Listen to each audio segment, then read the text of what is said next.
another world is what the book Miss Peregrine's Home for Peculiar Children made me feel as I read it. The characters given in the story just seems to come out of the book, and it was like my mind was being surrounded by darkness, which I am sure it is what the story wants us to feel. Every challenge is equal to a mystery that will be more than enough to steer your minds. This book was written by Ransom Riggs and is all about peculiar people living in a mysterious home in the middle of nowhere that is not even visible to an ordinary human's vision. The characters in the story are very unusual, unlike any other characters that you are going to find in other stories. These creatures are not superheroes, and they are not normal as well.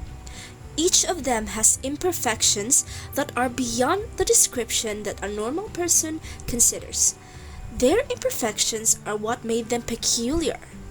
In the story, a kid named Jacob was destined to become their savior and is unaware that he is one of those peculiars.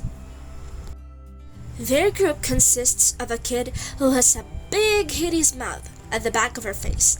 One is the power to create fire just by using her hands. Another is immune from the gravity. One can grow plants without waiting, and many kids from the group possesses different strange personalities as well. I also like how the author came up with the idea of making the characters' imperfections as their strength. Instead of having the feelings of disgust, the characters embraced the way they are, and that made other people think, or even the readers, that they are superior and cool. The visual images provided in the book also helped in building up one's imagination, and this is one of the reasons why I love this book.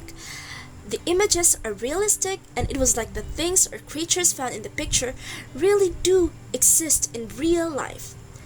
The events that happen in the story took place in different areas, since these peculiar children needs to get away from the Hallows and save Miss Peregrine, the mistress that takes care of them. Hallows are creatures that badly wants to drain up their abilities, and if they were able to do so, these peculiar children would be gone forever, and all that will be left are ashes. The way the author used imagery in the story makes it more amazing and wakes up the imagination within the reader.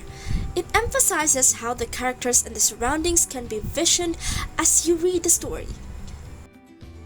In the end of the story, the children were able to defeat Golan, the man who was chasing them, and his Hallows.